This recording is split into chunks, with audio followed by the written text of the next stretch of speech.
Ya son varios los magistrados del Consejo de Estado que se han declarado impedidos para fallar en el caso del alcalde de Bogotá, Gustavo Petro. Han argumentado que algunos de sus familiares trabajan en el distrito.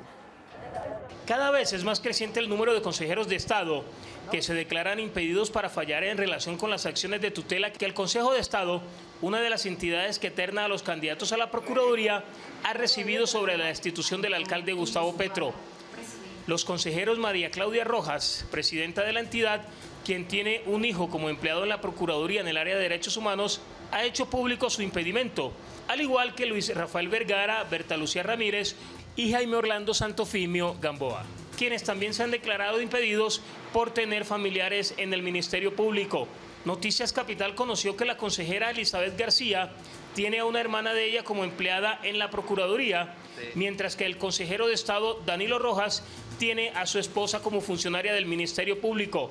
El consejero Marcos Velilla, quien fue candidato en una terna para elegir a fiscal general, tiene a una persona también cercana que ejerce funciones en la Procuraduría General.